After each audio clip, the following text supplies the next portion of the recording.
What would you sacrifice for love? For Princess Mishaal, love wasn't just a fleeting emotion. It was a battle against tradition, a defiance of power, and ultimately, a choice between freedom and life itself.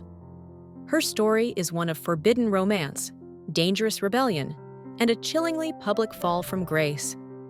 Imagine a princess who dared to follow her heart in a kingdom bound by ancient laws, a love so bold it led to international intrigue, a daring escape attempt, and an ending that shocked the world.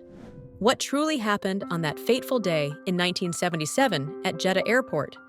What secrets were buried alongside the princess and her lover? And why did her own family condemn her so brutally? This is no fairy tale. This is the real-life saga of Princess Mishaal, a story of love and tragedy that continues to haunt and inspire. But the answers to her mysterious choices remain elusive.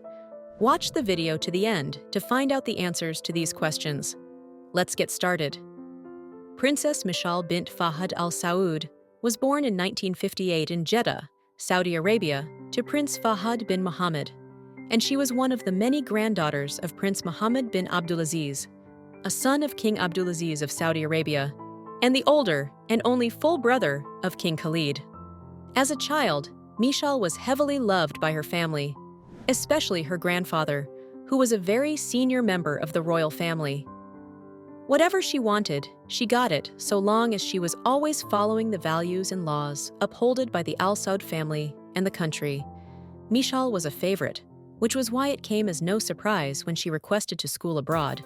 She was allowed to go study at a school in Beirut, Lebanon, as long as she remembered the values and laws of the family always. With the agreement made, Princess Mishaal was allowed to school in Lebanon, but life had other plans, and it doesn't always go the way we expect, royalty or not. Princess Mishaal was not an exception because she was put to the test between choosing herself or her family laws and values. Because while she was attending school in Lebanon, Mishaal, who was 17 or 18 at the time, fell deeply in love with Khaled al-Sha'ir Muhalhal, the nephew of Ali Hassan al-Sha'ir, the Saudi ambassador in Lebanon, and they began a very, very dangerous affair. Yes, it was a dangerous affair, and this was because poor Princess Mishaal was already promised to another man. Mishaal was committing adultery, which is a crime in Saudi Arabia, simply by letting another man be that close to her. Upon their return to Saudi Arabia, it was discovered that they had conspired to meet alone on several occasions, and a charge of adultery was brought against them.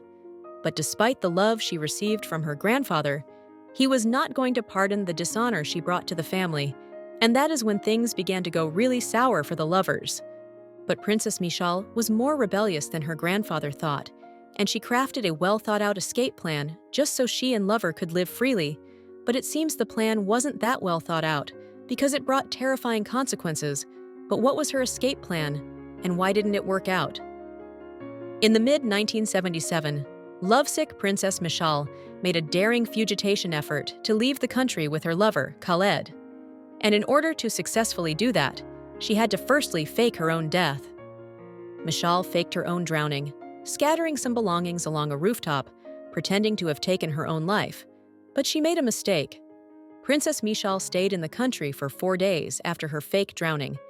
And as the days went by and the search grew longer, with no body found in the water, suspicions began to grow, and everyone began to ask, where was Princess Mishaal? Was she truly dead? Princess Mishaal made another mistake, and as the days went by and tension grew, a huge secret was discovered by the family through Mishaal's maid.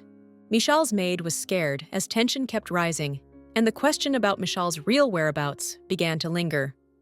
According to the maid, Mishaal had left a letter with her and told her to not give the letter out until after a week, and the content of the letter was simply to tell her mother not to worry about her and that she was safe. Immediately, the family got a whiff of the letter. They set out to look for Mishaal.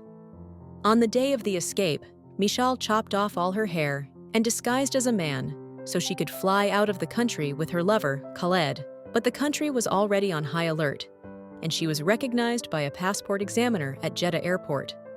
It seemed the male disguise, the fake drowning and death, all of it, was not enough to save the young lovers from their impending doom. Princess Mishaal and Khaled were arrested and accused of adultery, which was and still is a serious crime under the Sharia law in Saudi Arabia, but they were given equal chances to be proven guilty or not guilty, as there were no strong evidence suggesting that Princess Mishaal was in relations with Khaled. But under the Sharia law in Saudi Arabia, a person can be convicted of adultery only by the testimony of 4 adult male witnesses to the act of sexual penetration, or by their own admission of guilt, stating 3 times in court, "I have committed adultery." In the case of Princess Mishaal and her lover, she only needed to confess 3 times in front of the court, and in a rather shocking turn of events for Mishaal's family, Mishaal agreed the first time to have committed adultery. The proceedings were stopped by her grandfather, and Princess Mishaal was taken aside by her family, who urged her not to confess, but to only promise to never see Khaled, her lover, again, because once she confessed thrice, her grandfather nor her family could help her again. Seeming to agree, Mishaal was led back to the court, and when she was asked again, 3 consecutive times, Mishaal repeated, "I have committed adultery. I have committed adultery. I have committed adultery." In that moment, Princess Mishaal, who was 19, had condemned herself and her lover, 20-year-old Khaled, to a fate they could no longer come back for. They were pronounced guilty, and the sentence for their crimes given to the shock of everyone who wondered, why did Princess Mishaal agree to the crimes and bring such a fate on herself and her lover? Why did she defy her grandfather and the king and still say the words 3 times? We will never know, as the answer, tragically, is with the only person who can answer those questions. On July 15, 1977, barely 4 to 5 days after their arrest and sentence, both the princess and Khaled were publicly executed in Jeddah by the side of the Queen's building in the park. Although Mishaal was royalty, she was blindfolded, made to kneel, and executed by shooting on the explicit instructions of her grandfather, a senior member of the royal family, for the dishonor that she had brought on her clan. Her lover Khaled faced a harsher sentence. After being forced to watch her execution, he was beheaded with a sword by, it is believed, one of the princess's male relatives rather than by a professional executioner. Severing his head took 5 blows. Both executions were conducted near the palace in Jeddah, not in Dira Square, the historic site where those sentenced to death in Saudi Arabia are publicly executed. The incident was getting some publicity, and independent film producer Anthony Thomas came to Saudi Arabia and interviewed numerous people about the princess's story. Different conflicting accounts were shared, and it was these interviews that led to the recreation of the controversial British documentary, Death of a Princess. The film was released 3 years after the horrific incidents, and it was met with harsh responses and protests from the Saudi Arabia government, who requested it be taken down, followed by strong economic, political, and diplomatic pressure for the broadcasts to be deleted. When these broadcasts were not taken down, King Khaled expelled the British ambassador from Saudi Arabia, jeopardizing the relationship between both British and the US with Saudi Arabia. The film led to the discovery of several controversies, mainly that Princess Mishaal was not given a trial and was simply executed, and according to the director, Anthony Thomas, it was an honor killing, not one based on Islamic laws. But remember, Princess Mishaal was only 19 and unmarried, although given to someone, but she was killed for only loving the wrong person. The incident shined a light on the laws and power of these Arab kings, as well as the lives these princesses live. Because even till today, some princesses from the region are not as free or do not live a luxury or normal life, as they are met with numerous laws, expectations, and pressures to fall in line and uphold a certain standard that many deem unrealistic. Although not all seek love or find love in the same manner Mishaal did and are forced to be with another, some seek freedom to live according to their own will.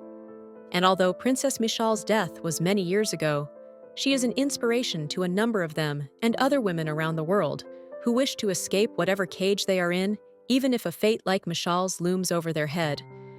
But Mishaal's tale still leaves numerous rooms for questions only the royal family and Mishaal herself can answer, like why did she agree to her crimes and choose death?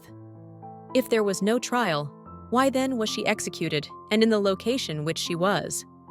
If she had been alive, What would have been her fate and that of her lover, Khaled? Would there ever be a change in this law? Share your thoughts in the comments section. And the story of Princess Mishaal and her lover Khaled is a twisted retelling of Romeo and Juliet, and although tragic, is a reminder to strive for what you want and the life which you desire, regardless of the obstacles in your way.